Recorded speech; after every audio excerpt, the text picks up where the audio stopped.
de volta com o programa Observadores deste domingo, hoje falando sobre o Exército aqui nesta região e recebendo aqui o nosso general Anísio Davi, que está se despedindo de Marabá, se despedindo do comando de Marabá, e também o Ulisses Pompeu, que é nosso colega aqui do Jornal Correio e foi convidado aí pela 23ª Brigada para fazer um livro sobre os 40 anos da Brigada. Mas já a gente fala sobre isso. Eu começo dando um bom dia ao general, bem-vindo.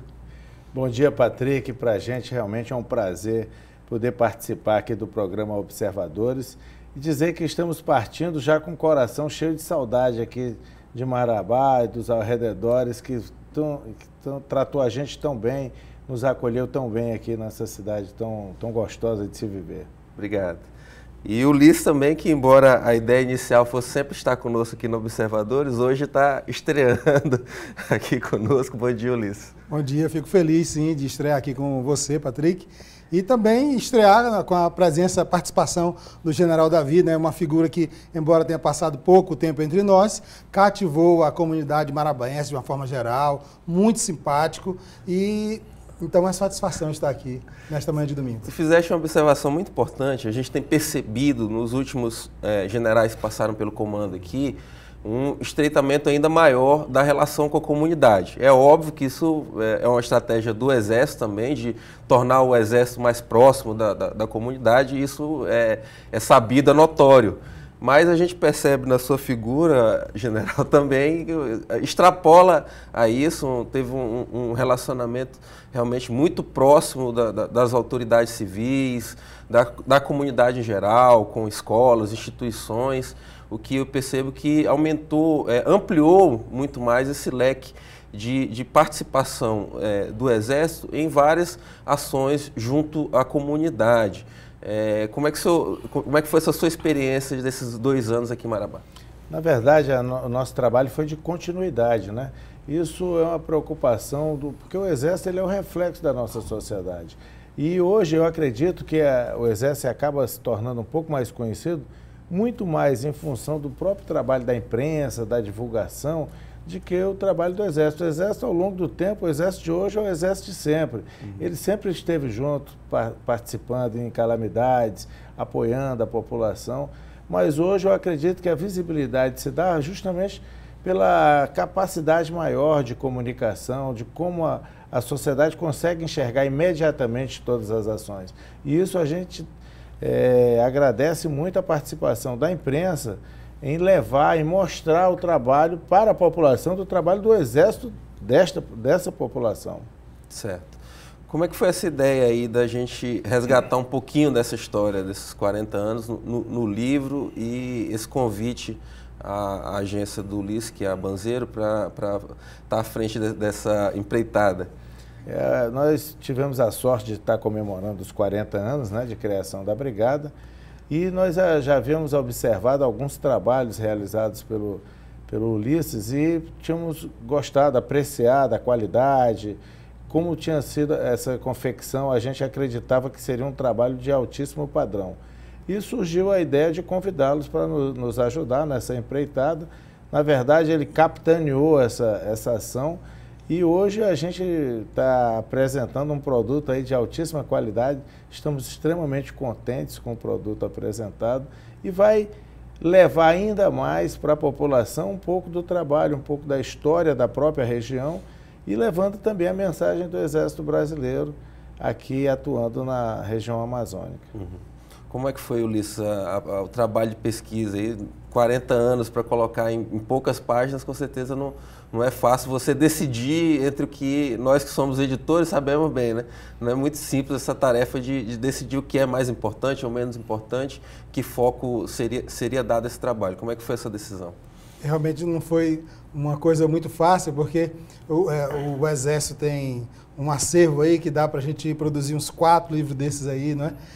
Mas a gente tinha que condensar tudo para ficar em 100 páginas, que era o limite que nós tínhamos inicialmente. mas quando a gente começou, para começar o trabalho, que foi assim quase que uma operação de guerra, porque o tempo era muito curto, mas o general Davi disponibilizou um esquadrão, né, muito competente, que nos auxiliou e nos ajudou a fazer essa condensação de saber o que era mais importante para a gente poder colocar no livro. E aí eu destaco a figura do Tenente Coronel Talavera, né, que esteve à frente, mobilizou, estava sempre correndo atrás, foi a outras cidades durante esse período, pegar mais informações, mais imagens. Também a figura do Major Gianazzi e a Tenente Renata, que também... oficial de comunicação. Oficial de comunicação aqui da 23ª Brigada. E então foi com essa equipe que a gente conseguiu então trabalhar para poder tornar esse trabalho, esse conteúdo dentro daquilo que também o general imaginava, daquilo que representava não apenas os quartéis de Marabá, mas as outras organizações militares nas outras 5 cidades aqui da nossa grande região, que também fazem parte da 23ª Brigada. Que pontos foram destacados no trabalho? Primeiro, eu queria contar um ponto que não está no livro. Quando eu era pequeno, coisa de 10 anos de idade, eu ia passar os finais de semana na casa de um tio meu que morava na Folha 23. E eu gostava de ir lá porque tinha uma área de mata, assim, que tinha um muriçizal muito grande. Mas tinha uma cerca que dizia assim, não entre, Exército Brasileiro. E eu ficava com medo daquilo ali, né? E entrava assim como que um menino que vai roubar goiaba no pé do vizinho, no quintal do vizinho. E eu entrava e ficava com medo, achando que ia ter ali um monte de soldados. Não, a área estava ainda preservada e ali iria ser construído a 23ª Brigada. O comando, né? Onde hoje é o comando. Que hoje é o comando, exatamente. Então, quando eu comecei esse trabalho de resgate, eu lembrei dessa história também, né? Claro que essa história não está no livro, mas nós estamos resgatando aí, logo lá no início, a brigada começou lá em Santarém, né? No mesmo ano foi transferido para Marabá, em 76, e aí nós passamos dessa parte cronológica, uma primeira parte cronológica. O general também havia solicitado que nós colocássemos no livro, fizéssemos referência às cidades onde estão sediadas as organizações militares, isso foi também colocado. E temos depoimentos de pessoas todas essas cidades aí, militares, civis também, que têm um respeito, um apreço muito grande pelo Exército. Tem as fotos dos ex-comandantes também? Temos uma galeria dos ex-comandantes, todos os ex-comandantes, porque na verdade lá no QG do general já existe lá uma galeria, né, de todos esses comandantes, muito bem organizado. Isso aí serviu, facilitou muito o trabalho da gente. General, o Ulisses acabou de destacar uma coisa que realmente a gente sempre nos causa uma curiosidade. Nós vivemos numa região onde houve um conflito armado, né, algumas décadas atrás, que foi a questão do Araguaia. E apesar disso, o relacionamento da comunidade com o Exército aqui é de muito respeito. Ou seja, não existe um revanchismo que talvez fosse, né, natural, e a gente percebe que a comunidade aqui sempre tem um apreço muito grande, um respeito muito grande pela instituição Exército Brasileiro. O que o senhor atribuiria a isso? O nosso lema, né, é braço forte, mão amiga, né? Braço forte justamente a necessidade que nós temos, o dever constitucional de estarmos preparados para a defesa da pátria, para a garantia da lei e da ordem, que foi o caso aqui, e outras atribuições subsidiárias que nós enquadramos principalmente na mão amiga, em necessidades, em calamidades, em apoio institucional. Agora mesmo o Exército distribui água na seca do Nordeste. É possível que aconteça isso agora no Acre, na seca do Acre também. Combate a incêndio, uma série de funções levando à população um certo conforto.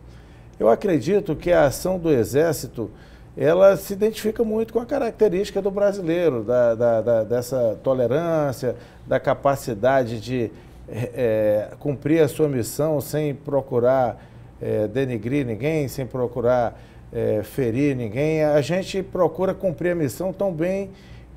Eu acredito que, por exemplo, no Haiti agora, nós estamos no Haiti, a nossa tropa é extremamente respeitada. Eu vejo que todas as ações que o Exército realiza, ele busca ter esse modus operandi de respeitar a população, etc. as Forças Armadas são forças armadas para usar força. E quando necessário tem que saber usar, tem que saber empregar. Então, eu imagino que o comedimento, a proporcionalidade, todas essas ações, elas criam na cabeça das pessoas um respeito à instituição. Você falou sobre o Haiti, eu lembro de um comandante anterior que estava analisando a participação brasileira no Haiti, que já tem alguns anos, acho que talvez já vamos para uma década, né? Mais 11 anos. 12 anos já de que nós estamos liderando essa ação, que existem outros países também representados lá nesse trabalho comunitário. E esse comandante falava assim, olha, eu considero que o Exército Brasileiro era o ideal realmente para estar à frente dessa missão. Porque o brasileiro tem uma coisa a mais de relacionamento com as pessoas, de tolerância, de envolvimento, e isso está sendo muito importante na reconstrução desse país. É assim que o senhor vê também? Eu acredito que esse ponto de vista aí é perfeito, né? Pela nossa própria formação cultural, a nossa formação étnica, essa capacidade que a gente tem de convivência, né? De assimilação. Eu vejo aqui, por exemplo, a gente chega aqui para morar em Marabá, é um exemplo simples. Rapidamente você está integrado, você é muito bem recebido, você é acolhido. Isso é uma característica, né? Aqui em Marabá a gente nota isso com muita facilidade. E o brasileiro tem essa característica dessa tolerância, dessa capacidade de se relacionar, de respeitar as diferenças. Eu acho que isso é um ponto alto. Isso acaba se refletindo no comportamento das tropas, que o Exército ele é uma radiografia da sociedade. Eu acredito que isso aí influencia substancialmente o nosso desempenho no Haiti. Eu tive a oportunidade de comandar a tropa lá no Haiti e foi uma missão maravilhosa, vibrante.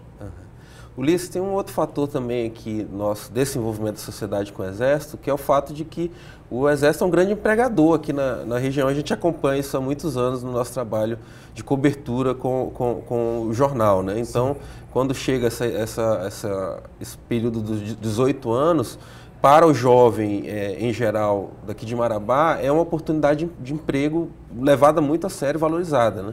Com certeza. E a gente que acompanha isso já há algum tempo, a gente percebe que quando estão recrutando novos militares aí, muitos jovens de muitas cidades daqui da região, né, e até do Tocantins, vêm também para cá para poder tentar uma vaga. E aqueles que não conseguem ficam chorando até, né?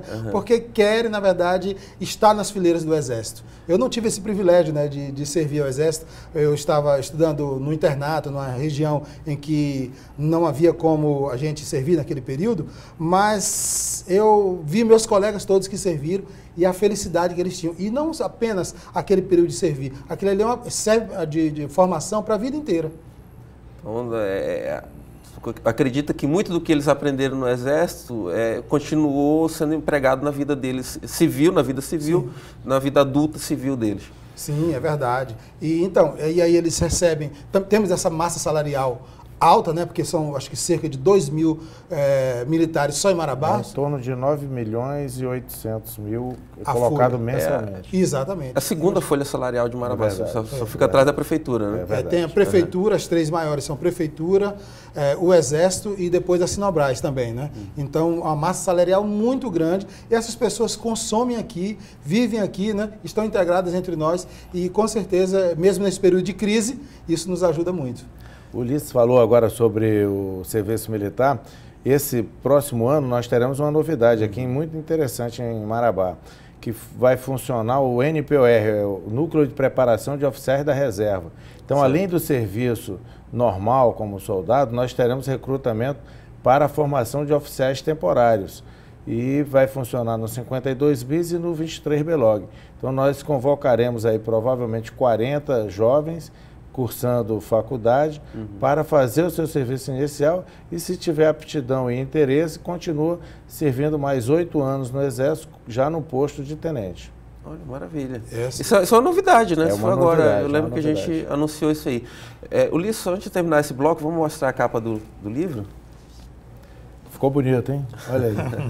Ele foi, o que eu destaco, além do ótimo trabalho feito por vocês de pesquisa e tudo mais, é que ele é um produto 100% marabaense, né? Ou seja, até também foi rodado aqui inclusive aqui na gráfica da casa, né? Exatamente. Na gráfica Correio. Isso ajudou bastante, porque como o tempo que a gente tinha era muito escasso, se a gente mandasse para uma gráfica fora, nós ainda corríamos o risco de o transporte lá para cá, a gente não poderia estar acompanhando passo a passo. Então, como a gráfica Correio está habilitada, né, e tem todas as condições de fazer um livro de altíssimo nível, então a gente preferiu fazer aqui, acompanhando todos os processos, né, e o livro está pronto dentro do prazo que o general pediu. Excelente. A missão foi cumprida. A missão foi cumprida. Eu destaco que a gente percebe mesmo no manuseio, né, o ótimo acabamento, né? Aí, a capa dura, foi também verniz localizado aí na capa. Isso. Se puder dar uma... Pode ir folheando ele um pouquinho. A missão foi cumprida e contou com um reforço de fogos de vários patrocinadores, né? É verdade. Então o ataque teve um reforço de fogos aí. Entre eles aí Pode citar os Vale, Mateus, Colpex, Sinobras. Isso. Então nós recebemos esse reforço de fogos para esse ataque aí, para o Ulisses poder cumprir essa missão. Até porque não é um resultado, não é barato fazer isso, né? Realmente, para nós chegarmos a esse nível de qualidade aí, a gente percebe que não se poupou esforço para que realmente ficasse algo para a vida inteira, né? Para ser guardado, uma edição de colecionador, chamaria. Isso. E, se você me permite destacar, esse livro, ele está também, as pessoas vão poder ter acesso ao e-book, aqueles que não alcançarem um livro físico, né, o impresso, vão poder ter acesso ao e-book no dia do lançamento, na quinta-feira agora. Foi colocado. Exatamente. Nós já distribuímos um QR Code em que as pessoas podem ter acesso a partir dali e ler o livro integralmente, baixar o PDF dele e ter guardado no seu computador todo o conteúdo do livro aqui, Forjados da Selva. Tá. Já a gente fala mais um pouquinho sobre isso, porque a gente vai para o primeiro bloco de intervalo e nós voltamos aqui na TV Correio SBT logo em seguida.